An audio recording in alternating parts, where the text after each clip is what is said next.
Hypertrophy. When we talk about hypertrophy, we understand that a base of hypertrophy is going to empower maximum strength production in training. One of the key things that we think about when we start to think about the body and how it's going to respond is the motor unit. When we think about the motor unit, we're going to take it down to a little bit more of a deeper level, a micro level, and think about the muscle fiber. When we talk about hypertrophy, essentially, I think the general understanding is that hypertrophy is going to be some type of increase in lean mass or building lean muscle tissue. What we want to do is make a clear distinction, though. Not all hypertrophy is equal.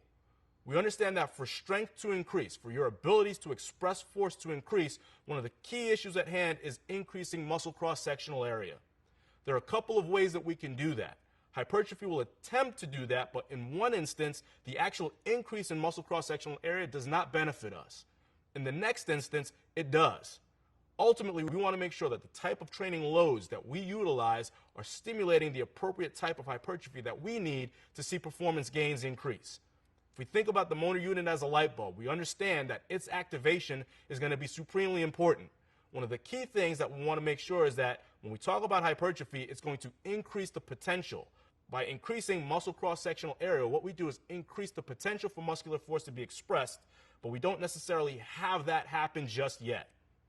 Hypertrophy then is going to be the foundation upon which strength quality expression takes place.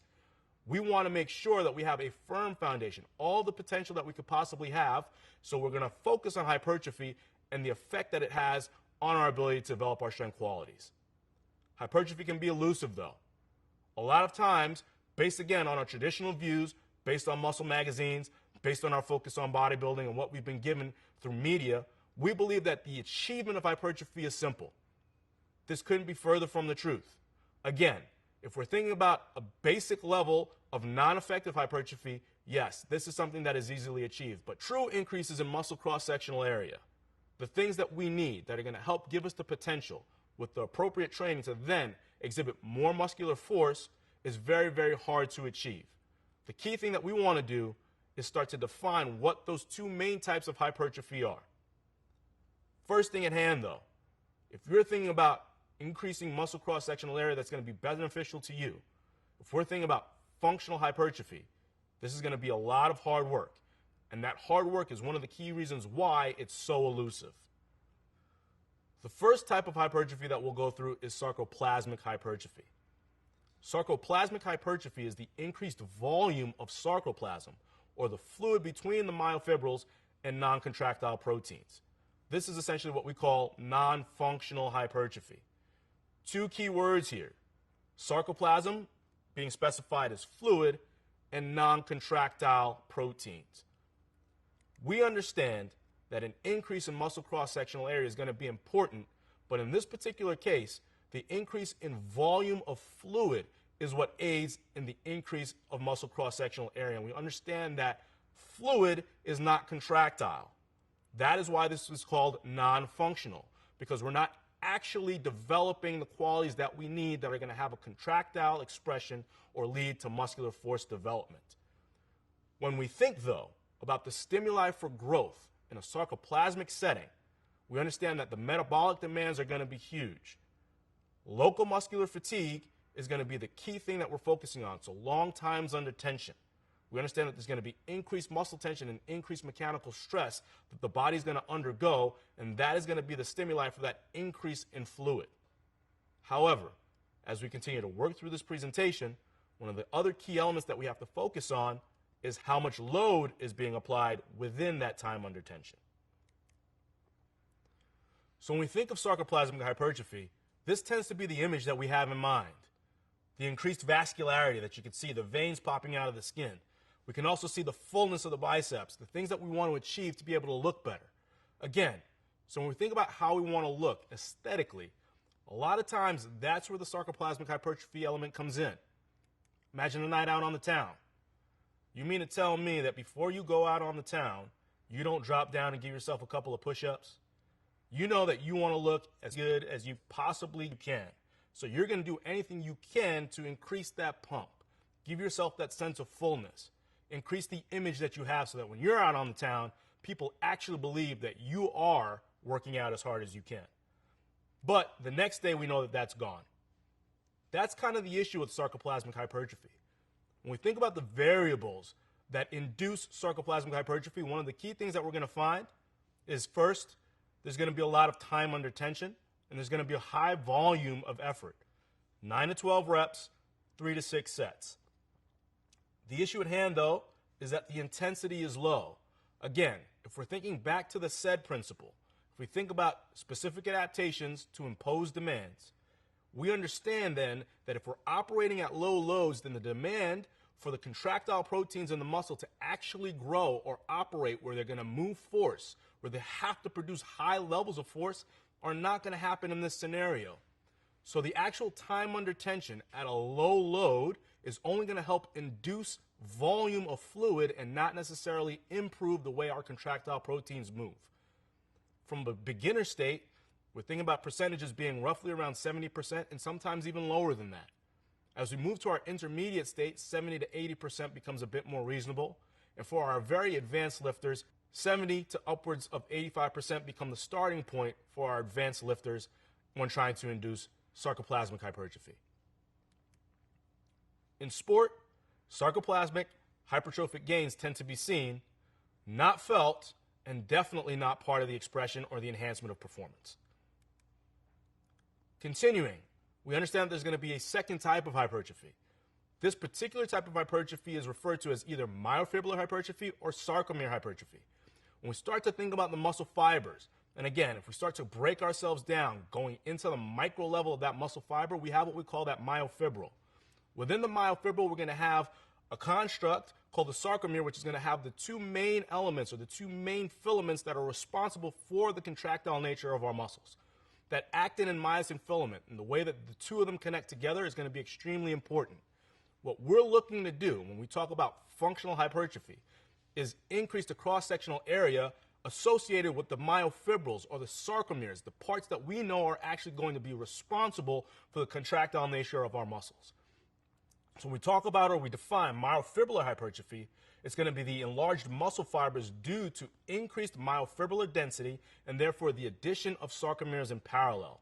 This is where we start talking about functional hypertrophy. This is where we're actually starting to affect the contractile properties that are going to allow for muscular force and the enhancement of performance.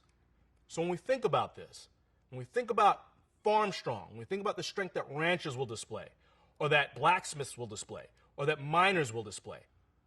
So when we think about these people, and we think about their types of strength and the muscular development that they exhibit, this would be more along the lines of what we would consider to be myofibrillar hypertrophy. Myofibrillar or functional hypertrophy is the product of both time and intensity in training. It is for that reason, these two particular elements, that when we look at the rancher, when we look at the blacksmith, when we look at the miner, understanding that they're going to be moving large loads, handling large forces over long periods of time, that they develop the strength that they demonstrate. When we think about myofibrillar hypertrophy, we think about mechanical stress. We understand that intensity is going to play a huge role in this actually being developed. So the key things, firstly, are going to be the muscle force determinants. Firing frequency. Again, neuromuscular efficiency is going to come back here. How efficiently is the nervous system sending a strong enough signal to the muscular system in order for us to contract in a way that is going to meet the demands of the force that's being imposed upon it? This also talks about the number of motor units that are going to be recruited. When we think about those motor units, we think about that size principle, that low threshold or that slow twitch type 1 muscle fiber versus that high threshold, fast twitch type 2 muscle fiber. That high threshold recruitment is going to be based on a relationship between mass times acceleration. That becomes our formula for the development of force, understanding that either high mass and low acceleration, low mass and high acceleration are going to be components to the development of force. Lastly, fatigue. We understand that fatigue and a repetitive effort method is going to help increase the amount of force that the muscle is going to have to exhibit, therefore leading to myofibrillar hypertrophy. So when we think about all of the types of mechanical stress or all the ways that we can induce mechanical stress, these are the things that we're thinking about. And ultimately, the muscle force capabilities, the phases of contraction, either eccentric, isometric, or concentric, will also play a role in how we activate those particular motor units to get the response that we want. When we think about the elements necessary for inducing myofibrillar hypertrophy, here we can see that the volume is a bit lower. The time under tension is going to be lower than in sarcoplasmic hypertrophy, of course, because we're going to be operating at higher loads. Again, if something is going to be more intense, the amount of time that we're going to be able to operate moving that load is going to be lower. So here we see about 6 to 8 reps for 4 to 8 sets. The time under tension is going to be roughly between 20 to 40 seconds, but the average percent of 1RM, the load that we have to move to actually induce this response, is the key element here. 79 to 85% of what you can do. Stop and think about that for a second. Again, if your 1RM in a particular movement were 100 pounds, this means that in order for you to induce functional hypertrophy, you would have to start with 79 towards 85 pounds of weight, moving it for 20 to 40 seconds. When we talked about hypertrophy being elusive, functional hypertrophy being elusive, is because this is incredibly difficult to do. To operate at 79 to 85% for 40 seconds is incredibly hard work. In order to increase functional hypertrophy, we have to make sure that we're prepared to be able to handle these loads for this particular amount of time. Some of the loading strategies that we can utilize. If we start at the top, think about mechanical stress first. Again, wanting to induce functional hypertrophy. Clusters are an effective way to do that. Strip sets are an effective way to do that. And then high-intensity training along with strength training becomes a very, very effective way to start inducing myofibrillar hypertrophy. As we move down the continuum towards metabolic stress, we can see that escalating density training zones and time sets, things that are going to focus more on time under tension at lower loads, start to increase those metabolic demands. We move towards sarcoplasmic hypertrophy. These are some of the loading strategies that you can utilize to help with the development of both types of hypertrophy. So, ultimately, the key thing that we're looking at is whether we're developing cross-sectional area that is either going to be functional or non-functional. When we talk about non-functional, we talk about preferential hypertrophy of structures that do not result in a positive performance transfer. It can also be surmised that because of the increased fluid induced by sarcoplasmic hypertrophy will also inhibit performance. So it's not just the fact that it's not leading to the development of contractile proteins, but the fact that there's increased fluid actually inhibits the contractile nature of the proteins that are already there. This is something that we do not necessarily want, and we see decreased sprint speeds as an example of what can happen with too much sarcoplasmic hypertrophy. Now, a really quick and important point to make here before this sounds all negative.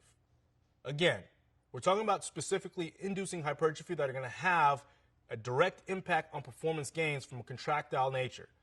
We understand that sarcoplasmic hypertrophy will not achieve those gains. However, sarcoplasmic hypertrophy will be important because it's going to drive a lot of fluid, blood flow, and nutrients to the specific area that you're working with.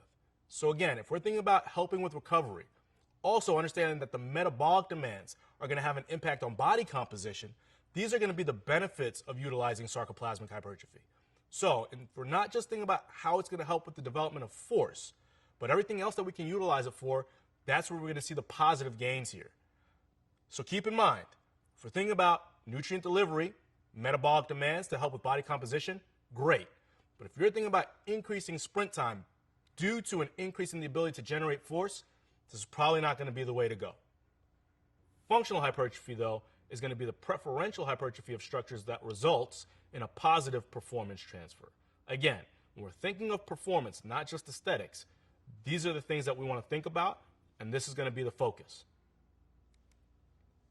Ultimately, at the end of the day, though, we know that it's going to be that neuromuscular efficiency, that connection between the mind and the muscle, and how effective it can be that is going to lead us to our gains. Again, when we think about our gains, we think about our gains on the field of sport, in the real world, and overseas. In summary, there are two different types of hypertrophy, each developed by different methods. The functional or non-functional nature of hypertrophic pathways has a critical impact on your performance. Check for learning. Hypertrophy technically is not a strength quality, but its development is based upon the manipulation of intensity and time. Identify 3 to 5 ways you could manipulate intensity and time to induce sarcoplasmic and myofibrillar hypertrophy.